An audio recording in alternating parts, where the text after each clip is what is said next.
लोग जो बड़वानी में बैठे हुए वो आदिवासी समाज के जो कर्मचारी, जिसे संविधान भी आदेशित कर रहा है, जिसे इस देश का कॉन्स्टिट्यूशन आदेशित कर रहा है कि इस देश के आदिवासियों को आर्थिक रूप से, सामाजिक रूप से जो पिछड़ा है, सदियों से वंचित है, उस समाज को ऊपर उठाने के लिए, उस समाज को मुख्य धारा में लाने के लिए इस देश के तमाम नागरिकों को सहयोग करना चाहिए।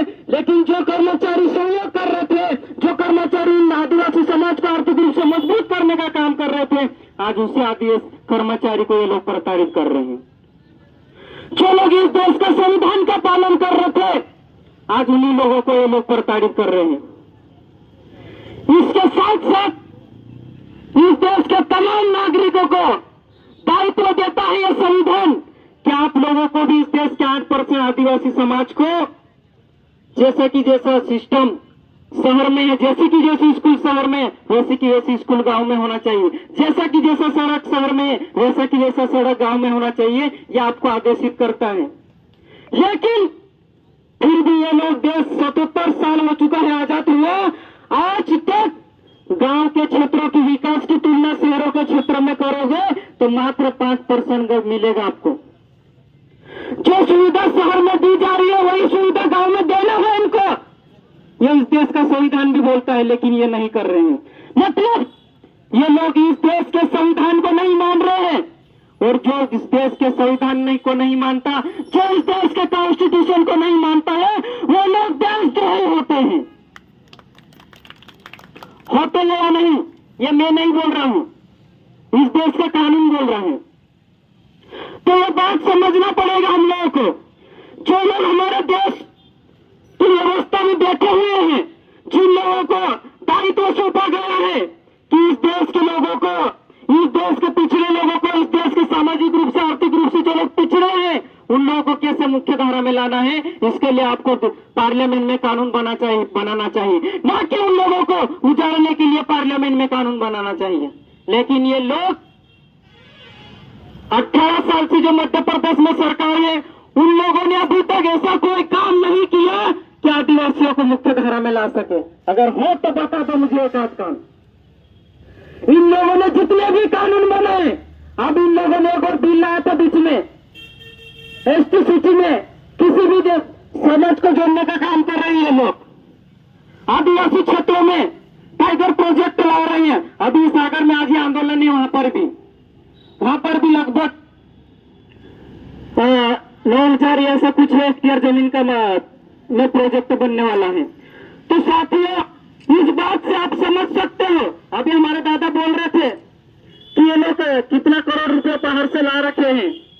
तो उसमें एक चीजें हुई थी, अभी G20 की जो सम्मेलन हुआ दिल्ली में, जिसमें 9,000 करोड़ का खर्चा था, 9,000 करोड़ उसमें लगाया था उन लोगों ने 4100 करोड़ लगा दिया। मतलब आप लोग एक चीजें देखो, थोड़ा सा देखने की कोशिश करो कि ये लोग चाह क्या रहे हैं। G20 की जो बैठक हो रही है, उस बैठक में आप लोगों को दिखा कुछ और रहे हैं, कर कुछ और रहे हैं। G20 की जो बैठक थी, उस बैठक में इस देश के सबसे बड़े बड़े इन्वेस्टर आए थे, और उस बैठक में यह हुआ है कि भारत में जितनी भी जमीनें हैं, जहां खाली जमीनें हैं, उसका ये लोग सर्वे करा चुके हैं, और उन जमीनों को लीज पर देने का काम चालू हो गया है। अभी जैसे ही यहाँ पर आचार संहिता लागू होगी, ये लोग देखना वही काम करेंगे सबसे पहले। आप लोग यहाँ कुछ लोग बैठे हैं, कम से कम उतना सुन के जाना और समझ के जाना। साथियों, आज गांव-गांव में हमारे लोगों को जगाने की आवश्यकता है और ग्राम सभा को मजबूत करने की आवश्यकता है। नहीं तो हम हमारी जमीन नहीं बचा पाएंगे जब तक हमारी ग्राम सभा मजबूत नहीं हो सकती। जिस दिन हमारी ग्राम सभाएं, पारंपरिक व्यवस्था मजबूत हो गई, उस दिन इन लोगों की औकात नहीं कि हमारे क्षेत्र में कदम रख दे ये लोग। ऐसी व्यवस्था हमको बनाने की आवश्यकता है। हमारा समाज कभी इन कुत्तों के गुंडों के भरोसे नहीं था। कभी मुझे बता दो, आज से 60-70 साल पहले मैं बुजुर्गों के साथ बैठा हूं, कुछ लोगों से वार्तालाप करता हूं, तो उन लोगों ने कहा कि हम लोग कभी इन लोगों के भरोसे नहीं थे। हम लोगों को जो भी चीजें चाहिए था, हमारा समाज हमको उपलब्ध करवा देता था।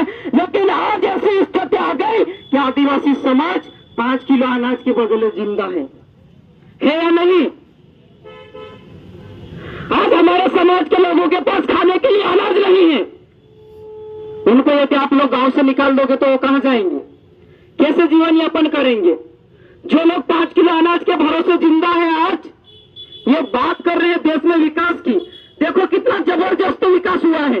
जो समाज इस देश का मालिक था वो आज 5 किलो अनाज पर जिंदा रहने के लिए मजबूर हो गया है। इतना खतरनाक विकास 77 साल में, इतना खतरनाक विकास हुआ है। जो इस देश का मालिक था वो 5 किलो अनाज के बदले आज जिंदा है।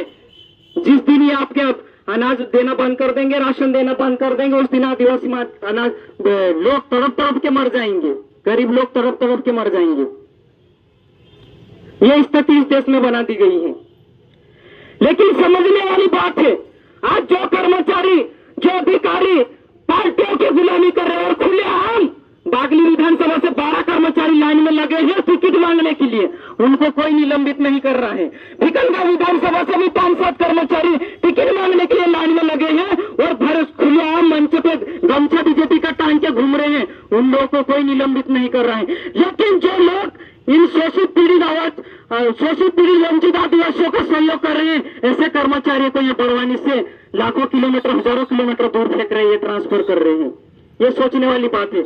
आदिवासी समाज के जितने कर्मचारी हैं, आज भी आप लोगों के पास अवसर है, आज भी आदिवासी समाज के साथ खड़ा हो जाओ। जब तक आप लोग समाज के साथ नहीं खड़ा रहोगे, समाज आपके साथ नहीं खड़ा होगा। जो लोग समाज के साथ खड़े थे, उन लोगों के आज समाज यहाँ खड़ा बैठा हुआ है।